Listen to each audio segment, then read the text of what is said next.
I'm going to have you think of a playing card in just a moment. It can be any card within this pack of 52, but since you're not here, I'm going to provide a pseudo-spectator in your place. First, I'd like to show you that the cards are well mixed. It's a full pack of 52 cards. You can check them out. And in just a moment, I'm going to ask you to think of a playing card by dividing the identity up into two segments. First, the number, ace through king, and then the suit. So first I'm going to ask you to think of a number from ace through king. Do you have one in mind? Good. Now think of a suit, hearts, spades, diamonds, or clubs. It's really up to you. Good, so now you're thinking of a playing card. You have the number and the suit of your card. Look these cards over and tell me, do you see the number that you're thinking of? Okay, we'll try another group of cards. Just look for the number that you're thinking of. Do you see the number that you're thinking of amongst these cards? Okay, we'll try it one more time. Look at these cards. Tell me if you see the number that you're thinking of.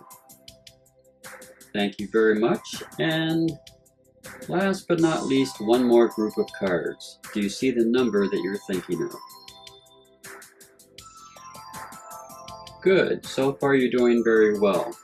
By concentrating several times upon the number, we're using repetition of thoughts to hopefully send your thoughts to me. Let's try it with the suit of your card. I'm going to show you a small stack of cards again. Tell me, do you see the suit that you're thinking of, whether it be hearts, diamonds, spades, or clubs? Okay, you see it there. How about with this group here?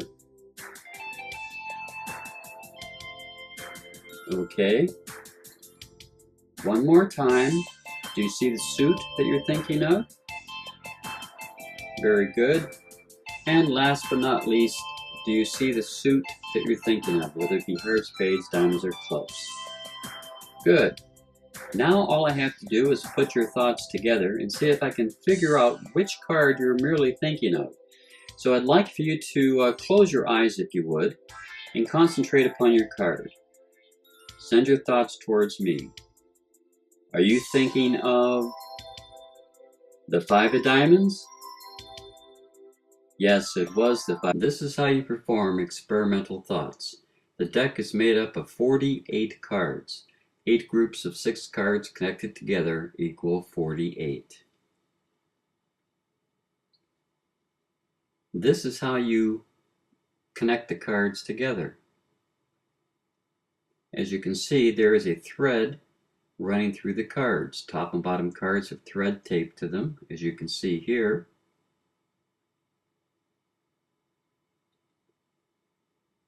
And the center 4 cards have been paper punched to make a hole through them.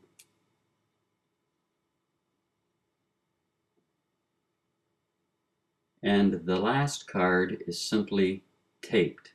The thread is taped to the last card.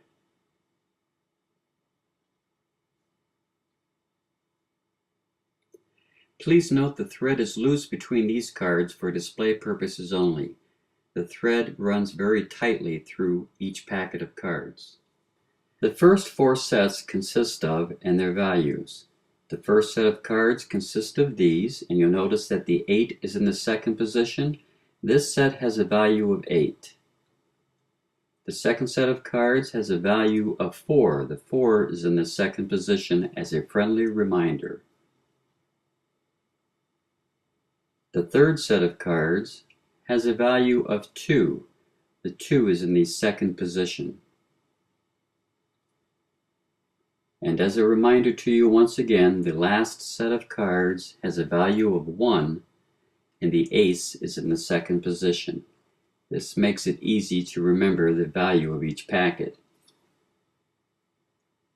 When you stack these cards together, first you place the packet of 8, then the value of 4, then the value of 2, and then last but not least, the value of 1.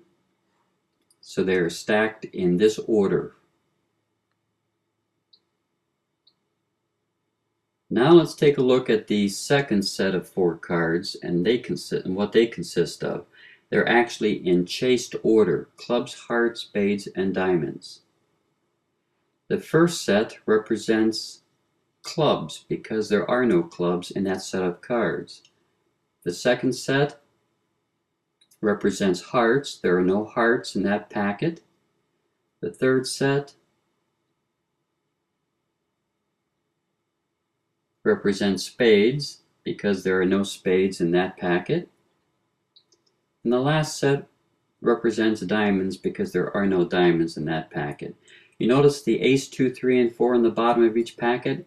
That makes it easy to remember when you go to reassemble the deck what order to place them in. First the ace, then the 2, then the 3, and then the 4. They're now set up in chased order: clubs, hearts, spades, and diamonds. This is how to shuffle to retain the exact order of the cards. This is very simply done by pulling one packet of cards off on top of another until you run all 8 cards twice. This will put the deck back in the exact order that they were stacked in. This is the basic routine structure. The spectator is asked to think of a playing card. They think of the number of the card, and they think of the suit of the card independently. The cards are shuffled. Of course, you shuffle them twice so that they're back in regular order once again. You remove the first group of cards and ask them yes or no if their number of the card they're thinking of is there. If they say yes, you remember the number 8. If they say yes to the second packet, you remember the number 4. If they say yes to the third, remember the number 2. If they say yes to the third, or the fourth, remember the number 1. Now you add all the yes answers together to know the value of their card, which would be the number of their card. If they answered no to all 4 times, then their value is a king. Remember that. The last 4 sets of cards are shuffled to retain their exact order at this point. The shuffling is once again a very simple process. You simply shuffle the packets twice. Now you're going to listen for a no response from them. Remember, the cards are in chased order. If they say no to the first packet, their suit is a club. If they say no to the second, their suit is a heart. If they say no to the third packet, their suit is a spade that they're thinking of. And if they say no to the last packet, their suit is a diamond. By adding all the yes answers of the first 4 groups of cards together, you will know the value of the card you're thinking of. By listening for the first no response in the second set of 4 cards, you know the suit they're thinking of. Now, these are all the 8 card sets you need to have strung together in order from the top of the deck to the bottom. These are all 8 sets that you'll need to make up. The first group, a value of 8. The second group, a value of 4. The third group, a value of 2. The fourth group, a value of 1.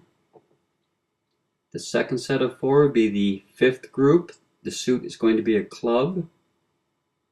The 6th group, the suit is a heart. The 7th group, the suit is a spade. And the 8th group, the suit is a diamond.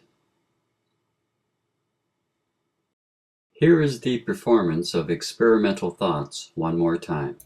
Now that we know the workings behind the effect, let's take a look at the actual presentation. The cards get shuffled. Obviously, it's a false shuffle because you rotate the packets twice. They're back in original order.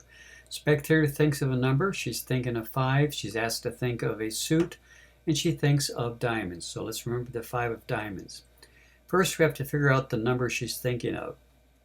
The first packet of cards, she says yes or no. If her number is in there, she says no.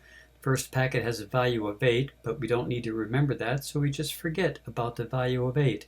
The second packet has a value of 4, and she says yes to that, so we do remember the number 4. We only add up the yeses. The third packet, does she see her number? This has a value of 2. She says no, so we forget about that one. The last packet she looks at, she's looking for her card. She says yes, that's the value of 1 to this packet. So 4 and 1 are yeses. You add them together, that's 5. So that's her number. Her number is going to be 5. We know that. The last portion of the pack can be false shuffled by rotating them around one more time. And we try to figure out the suit. Now we're only looking for the nose this time, and the suits are chased order. Clubs, hearts, spades, and diamonds. She says yes to that one, so we don't do anything with it. That's clubs. The second one, she says yes to that one, so we don't remember anything. That's hearts. She says yes to this one. That's spades. There's nothing, so we don't remember that. She says no to that one. Well, that's diamonds, so we know that she's thinking of a diamond because we have to remember the very first no we get. Clubs, hearts, spades, diamonds. She said no to the diamonds, so we know it's a 5 of diamonds. And that's how we know what she's thinking of. Very clever use of the binary system.